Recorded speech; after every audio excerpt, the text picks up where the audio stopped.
Muito bem, meu amigo, minha amiga, estamos meditando sobre o livro do Apocalipse.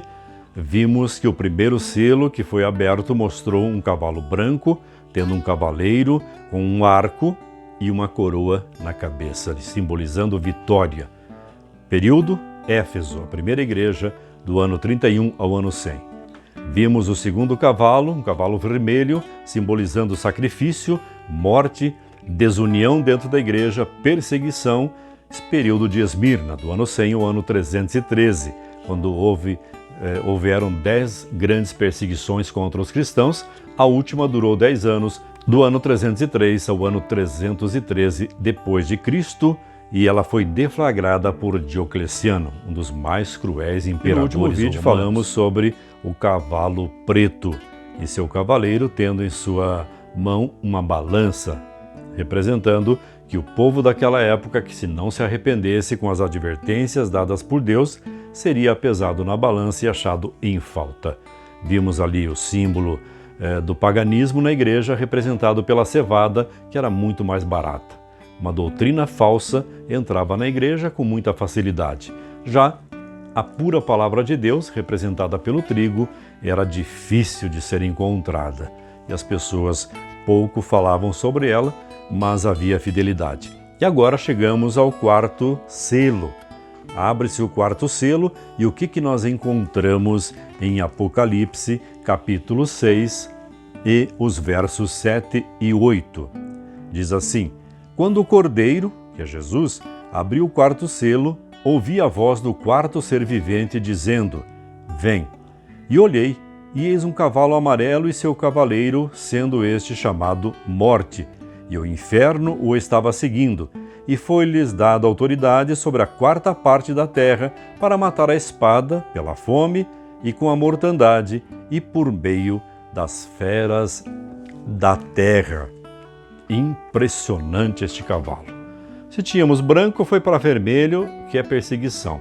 Aí veio o preto, que é contrário do branco, simbolizando as trevas entrando na igreja. E o quarto agora é amarelo. O que significa isso, Hildo? Vamos entender? Na abertura do quarto selo surge o último cavalo. Sua cor é pálida. A palavra grega aqui usada é chloros, traduzida em outros lugares como verde, conforme Marcos 6,39, Apocalipse 8,7 e Apocalipse 9, verso 4. Quando uma planta está fora do alcance do sol, perde sua cor, seu verdor, e se torna pálida.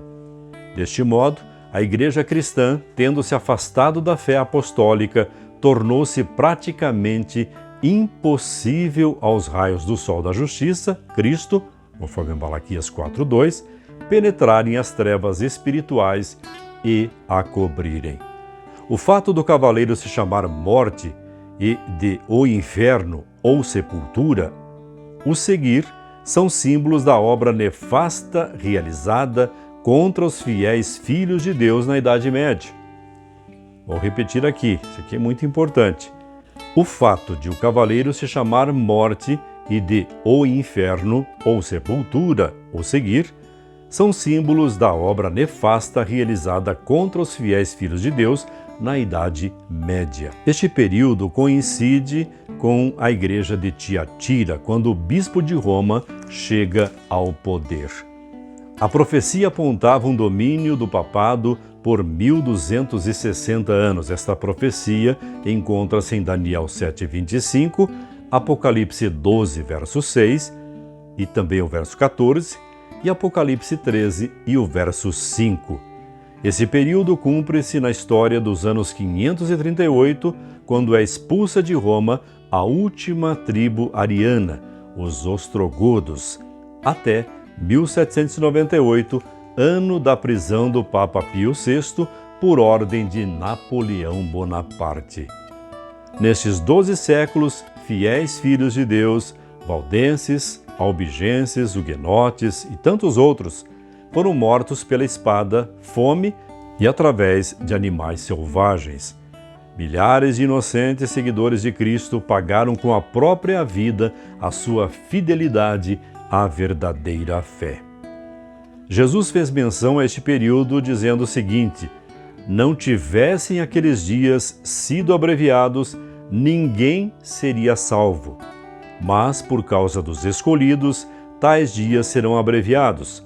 Mateus 24, verso 22. O arrefecimento das perseguições só ocorreu em virtude do grande movimento da Reforma Protestante, quando Martinho Lutero afixou, no dia 31 de outubro de 1517, as 95 teses contra a venda de indulgências, e ele estava dando início a uma ferrenha luta contra os poderes das trevas e promovia um retorno à Bíblia como única autoridade de fé e prática do cristão. E a frase mais usada neste período era sola scriptura, somente as Escrituras. E assim, a Bíblia, que por tantos séculos fora perseguida, começa agora, mesmo diante de tantas perseguições, a voltar para que as pessoas, voltar à mão do povo, para que as pessoas pudessem ter acesso à informação bíblica. 95 teses sobre justificação pela fé. E isso ia contra os ensinamentos e as doutrinas, os dogmas ensinados pela Igreja Mãe da Idade Média. E é claro que isso trouxe muita perseguição, muita discussão, mas em 1798, Berthier, general de Napoleão Bonaparte, entra em Roma e tira o poder das mãos do sumo pontífice. A mensagem pregada neste período era sola scriptura, somente as Escrituras.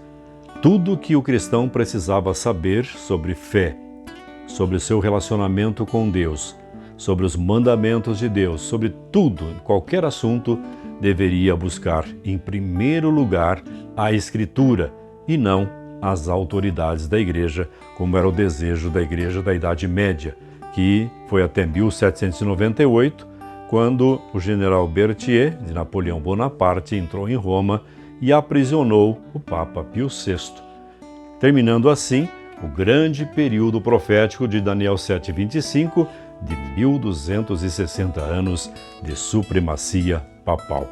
Ou seja, aqui tem o quarto cavaleiro, palidez, uma igreja completamente envolvida pelas trevas morais, pelo paganismo, deixou de lado a Bíblia, trocou a palavra de Deus pelas doutrinas que ela foi criando ao longo dos séculos. E essas doutrinas, infelizmente, chegam até nossos dias e continuam não apenas sendo pregadas pela própria Igreja Mãe, mas pelas suas filhas que saíram dela. Mas sobre isso, nós vamos conversar numa outra meditação. Um grande abraço e continuaremos a falar sobre os 7 selos. Até agora foram 4. No primeiro, um cavalo branco, no segundo, um cavalo vermelho, no terceiro, um cavalo preto e, por último, o cavalo pálido amarelo, sendo cavalgado pela morte e pelo inferno, que significa sepultura.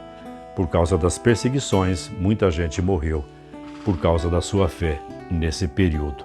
E vamos então para o próximo selo, o 5º selo. São 7. Tem muita coisa para a gente aprender ainda aqui na meditação. Um grande abraço e até o nosso próximo encontro.